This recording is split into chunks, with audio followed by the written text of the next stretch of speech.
Hello everybody, welcome back to Read and Reread. I am Angelia and today I have a haul video. Now, I know I said that I'm on sort of a low buy, kind of a slow the roll sort of thing for this, I don't know, the spring this year or something, and I am, but these are some books, almost all of them, I have a really specific reason why I purchased them. So, most of them do qualify under my kind of low buy, self-imposed, think twice, buy once philosophy that's going on.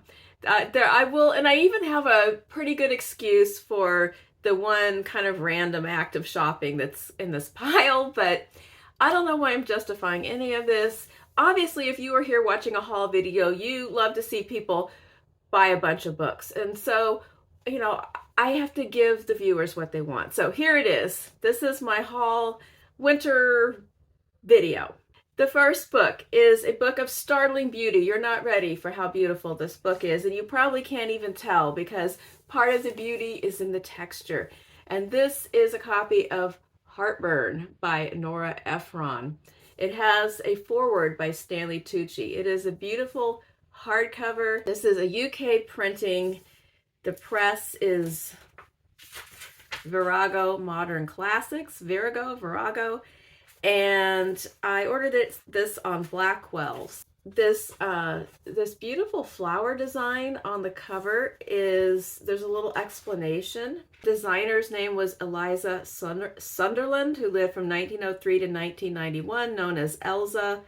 Not Eliza, it's Elza. Elza of Hollywood, a pioneering textile artist for fashion and interiors in mid-20th century America. And her great-grandson and his partner are starting to revive her designs. So that is the design. The reason why I bought a copy of Heartburn is because I'm doing a buddy read of Heartburn in March with my friend Michael Clark.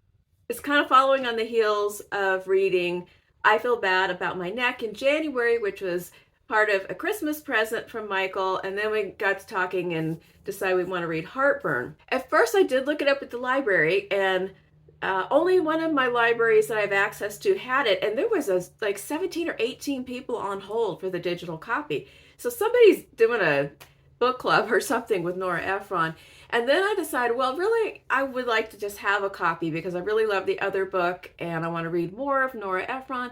And then when I looked up possible editions to buy, I saw this beautiful one and I decided to treat myself. And it has this wonderful texture, like this kind of, I can't describe it.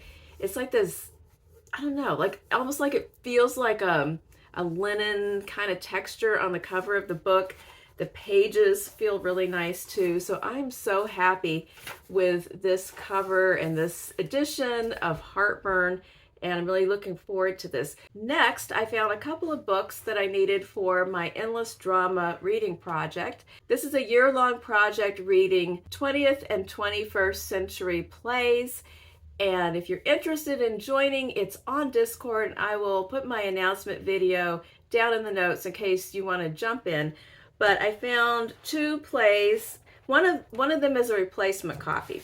So I got this copy of Arthur Miller's The Crucible, and it's to replace this. Now just look at this. Can you see the justification here? This is yellow, it's mass market, it's brittle.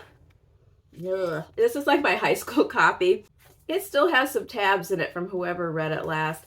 I have been on the hunt for several books where my copy is just really in shambles. And what I'm finding when I go to used bookstores, because I found this at Half Price Books, but I'm finding that plays, more than anything else, are just beat to smithereens. There's so many plays that I see in the bookstore that are just as bad as the copy I'm trying to replace. And I think it's good because somebody has been really reading them, but I'm kind of also imagining that it's probably hordes of teenagers all reading it for a class and it's passing down and down. And then finally, the school is just pitching a big pile of them and getting a fresh set or something. Little quick description. Written in 1953, The Crucible is a mirror Miller uses to reflect the anti-communist hysteria inspired by Senator Joseph McCarthy's witch hunts in the United States. So it's set in the Salem witchcraft trial era, but it is a commentary on what was happening in 1953. So it's a classic. It's a great play. It's been read in 1.5 million high school classes throughout history since 1953. And so I'm really looking forward to reading this again because I have not read it, I think, since high school. The next one is a play that is coming up later in the project, I think in the summer, and it is Sweat by Lynn Nottage. I don't know a lot about this playwright, and I've not read this play. What I know is just what I learned in order to select the play. It did win the Pulitzer Prize in 2017 or 18. The play was published in 2017, so I'll find that out for sure by the time we get to that part of the project. Here's a little bit about what the play's about. Lynn Nottage has written one of her most exquisitely devastating tragedies to date. In one of the poorest cities in America, Reading, Pennsylvania, a group of down-and-out factory workers struggle to keep their present lives in balance, ignorant of the financial devastation looming in their near future. Based on Nottage's extensive research and interviews with residents of Reading, Sweat is a topical reflection of the present and poignant outcome of America's economic decline. It does say somewhere up above that it's surprisingly funny. So I haven't quite figured out how it's going to be both devastating and funny, but actually I've read quite a lot of number of books like that, so it's not that surprising. So I'm looking forward to learning more about it and actually reading it. And on the topic of plays, I did find something else. We were in San Antonio this weekend. We went to visit our daughter Emma in San Antonio, where she's in grad school. And it wasn't, the weather was terrible, but we had a good time. It was cold and rainy the whole time, but that's good weather for book shopping. So we did we went to a Barnes & Noble because she needed to get a couple of gifts for some friends that were having a birthday get together. And then we also went to the Bookseller, which is a used bookstore in the basement of the main branch of the San Antonio Public Library. So the big library downtown has this really excellent used bookstore in the cellar, and the prices can't be beat. The hardcovers are $2, the paperbacks are $1. They have a few specialty things that might sometimes are higher priced, but for the most part it's really cheap, and sometimes they're even having half price day, and then everything's even cheaper. And it's organized so well. It's run by volunteers, but it's organized like the library. It's in Dewey order, and things are shelved properly. So if you're looking for something in particular, you can find it. It's kind of a combination of library withdrawn books and donations. So you never know what you're going to find in there. And I was being super picky and very thoughtful. I didn't just run through all the shelves and grab all the things that looked good. I was super selective, but I did score this really great play find. And I found Angels in America. It's a 2-part play. It was together with a rubber band on it, and they are absolutely pristine. I think they're brand new. They don't look like they've been used at all. And it's by Tony Kushner, and it's it's not even that, well, I guess it's pretty long when you put it together. But part 1 is called Millennium Approaches. Part 2 is called Perestroika. It's a gay fantasia on national themes. And this won the 1993 Pulitzer Prize for Drama. This one is not in this year's event, but it's something that I've heard about that's just a really significant contribution to American dramatic literature. I'll read just one of the blurbs. Daring and dazzling, the most ambitious American play of our time, an epic that ranges from earth to heaven, focuses on politics, sex and religion, transports us to Washington, the Kremlin, the South Bronx, Salt Lake City, and Antarctica, deals with Jews, Mormons, WASPs, blacks, switches between realism and fantasy, from the tragedy of AIDS to the camp comedy of drag queens to the death, or at least the absconding, of God.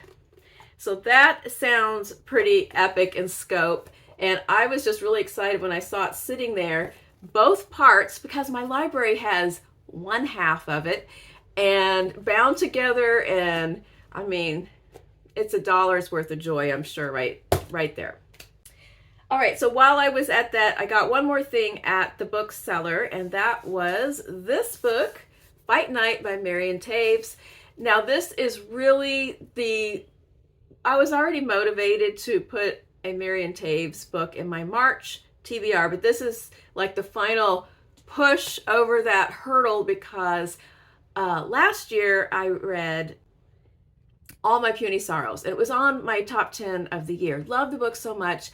And very quickly, I got a copy of Women Talking because, of course, you read a book, you love a book, you've never read that author before, and then you're so excited, so you get another book.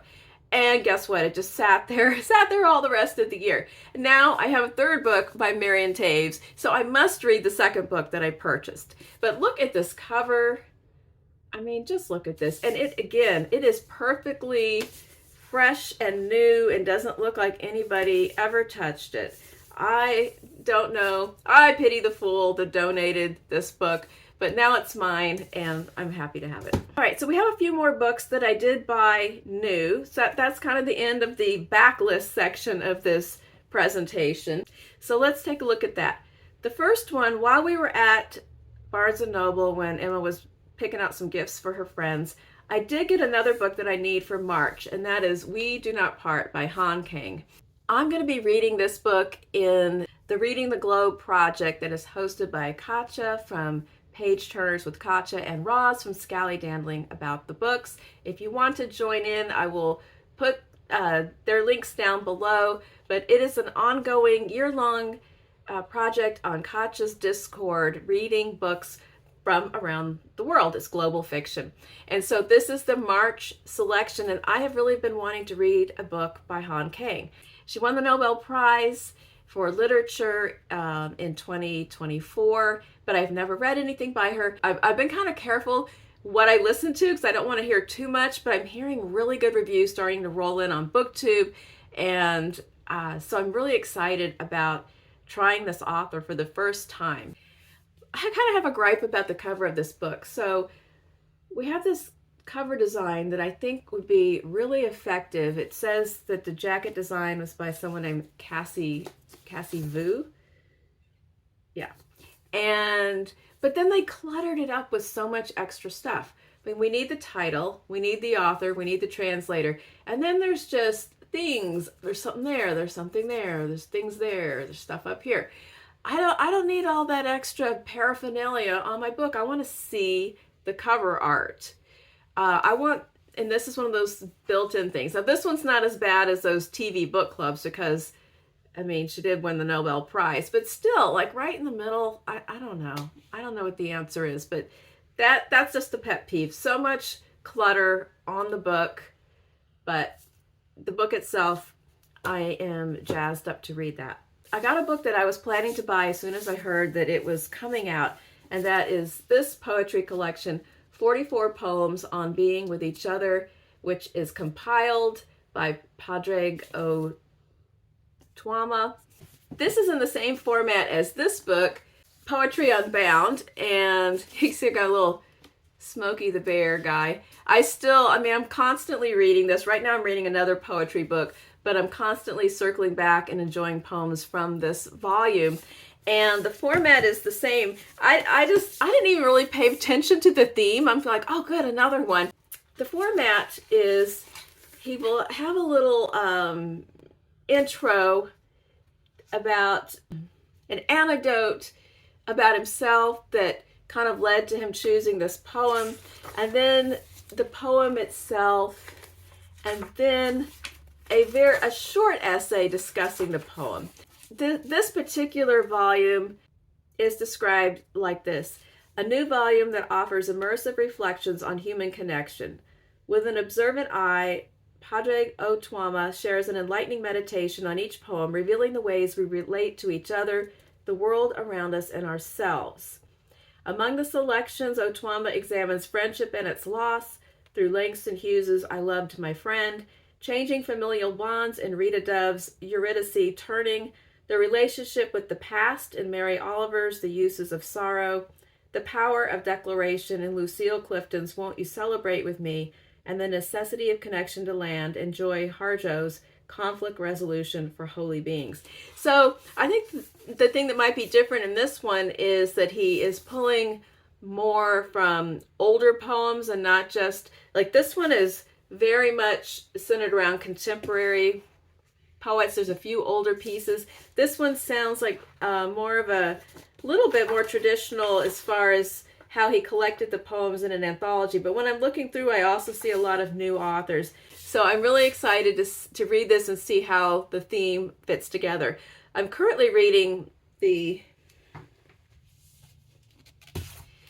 this poetry collection where everything has some sort of aspect of nature in it, but they're not traditional nature poems. So in that same sense, I think these aren't like a bunch of sappy poems about friendship, but there's a broader interpretation of this theme, and I'm really looking forward to seeing what is in here.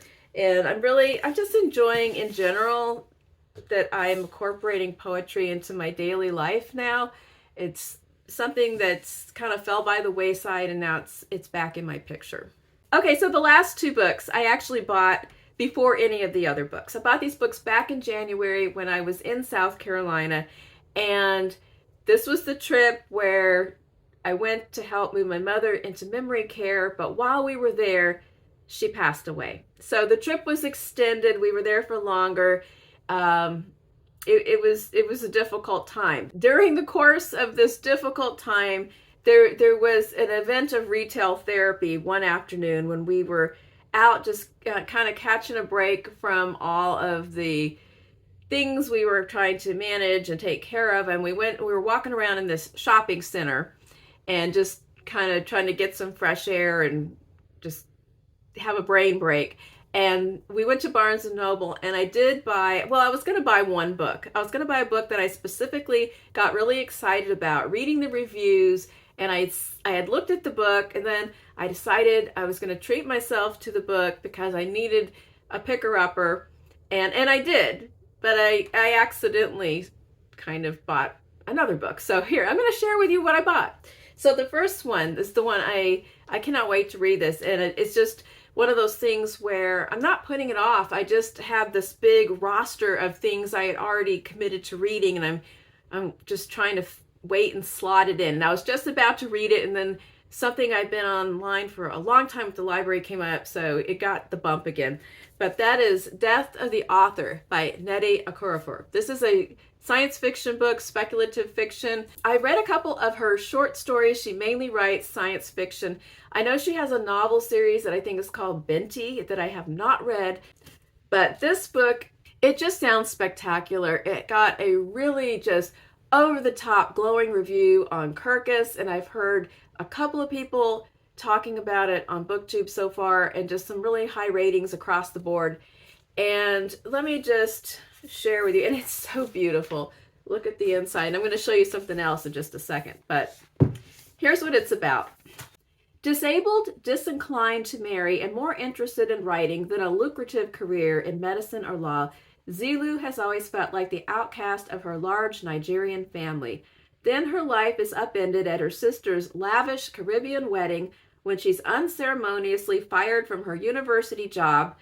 And to add insult to injury, her most recent book is rejected by yet another publisher. With her career and dreams crushed in one fell swoop, she decides to write something just for herself. What comes out is nothing like the quiet literary novels that had peppered her unremarkable career. It's a far future epic where androids and AI wage war in the grown-over ruins of human civilization. She calls it Rusted Robots. When Zilu finds the courage to share her strange story, she does not realize she's about to embark on a life-altering journey, one that will catapult her into literary stardom, but also perhaps obliterate everything her book was meant to be. From Chicago to Lagos to the outer reaches of space, Zilu's novel will change the future not only for humanity, but for the robots who come next. A book within a book that blurs the line between writing and being written. I really love that under the cover is the cover of Rusted Robots. So Zilu's book is inside this book, and I think that is true for the interior as well. I think her book is within the book, and I mean, everything about that I want to know about Zilu. I want to know about rusted robots. I want to know why this book, what happens when she writes it, like what is so mind-blowing that occurs when she actually puts the book out. So this one, oh, and it has the beautiful blue edges. I love everything about how it sounds and how it looks. So I just need to read it, and so that I can love what it actually is. And then the last one, I saved it for last. And then I spotted a book that I heard reviewed on a couple of channels in the past few months. And I kind of laughed when I saw the book, and I had heard these reviews, and it was an impulse buy. I bought Dear Dickhead by Virginie it's French. Despentes? What is it? How do you say this last name in French? It sounded funny and kind of scorching. Oh, it's translated by, you know what? I forgot to say. Okay, this is translated from the French by Frank Wynne, and I forgot to give credit to the translator of We Do Not Part, there's two, Yaewon and Paige Aniyah Morris. Sorry, translators. So I have not read anything by this author. I only know about this book that a couple of people, I can't even remember who it was. It might have been Bob the Bookerer. Let's blame this on Bob. Bob made me buy Dear Dickhead. And so with this book, it's epistolary, which I love. And it basically, the setup here is that there's this guy who writes a really rude, nasty Instagram post about an actress he sees out in public in Paris, somebody that he idolized when he was young and had her posters on the wall. And then he sees her and she's older, and she looks older. So he writes a scathing thing about how she's fat and ugly. And she responds with a just absolutely blazing takedown of this guy. Oscar, the guy who made the post, is a B-list novelist in his 40s. This is how the blurb describes him, the blurb. He used to be an alcoholic and a cokehead, but now he keeps himself busy by ranting on social media. When Rebecca, an actress whose looks he insulted, sends him an angry email, they strike up a combative correspondence at the very moment when Oscar is accused of sexual harassment by his former publicist.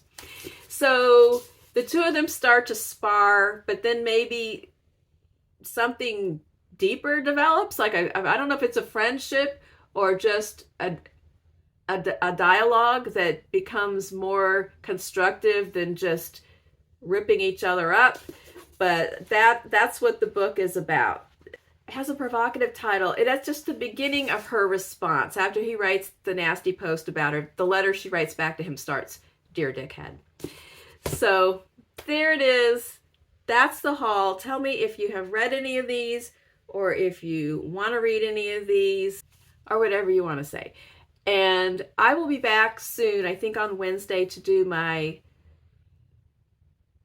March TBR. Some of these books are in the March TBR, so I wanted to let them have their little haul moment in the sun, as if they had any conscience and knew about this. And then I will talk about my March choices. See you then. Bye-bye.